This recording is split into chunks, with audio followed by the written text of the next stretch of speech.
Congress BRS మజ్లిస్ది అక్రమ బంధమని కేంద్ర మంత్రి బండి సంజయ్ ఆరోపించారు.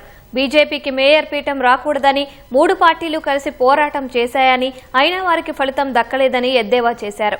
స్వతంత్రుల మద్దతుతో కరీంనగర్ మేయర్ పీఠాన్ని దక్కించుకోబోయేది బీజేపీ అని స్పష్టం చేశారు. కాంగ్రెస్ బీఆర్ఎస్ మధ్య చీకటి ఒప్పందంతోనే ఫోన్ ట్యాపింగ్, కాళేశ్వరంలో అరెస్టులు లేవని విమర్శించారు.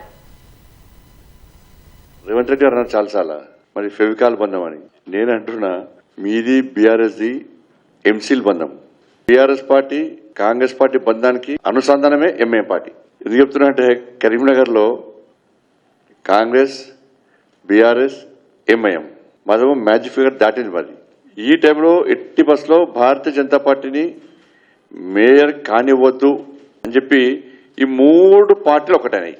మేము గతం నుంచి చెప్తూనే ఉన్నాం, బీఆర్ఎస్ కాంగ్రెస్ ఒక్కటే. కరీంనగర్ వేదికగా ఈ బండారం బయటపడబోతున్నారు. ఈ 2 పార్టీల నాయకులు రహస్య చర్చలు కాదు, బహిరంగ చర్చలు జరుపుకుంటున్నారు కరీంనగర్ లో.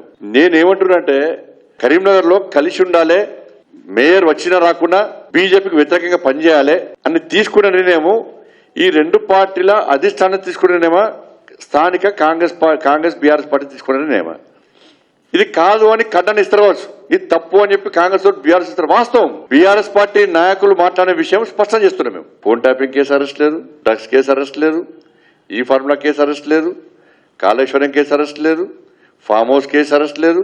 ఇవి అరెస్టులు లేనప్పుడే మేము అనుమానాన్ని వ్యక్తం చేస్తాం. నేను కొట్టినట్టు చేస్తా, నువ్వు వేసినట్టు చేయి అనేటువంటి ఒక అంతర్గత ఒప్పందంతో ఈ 2 పార్టీలు తెలంగాణ ప్రజలను ఏ విధంగా మోసం చేస్తున్నాయో గతం నుంచి చెప్తున్నాం మేము.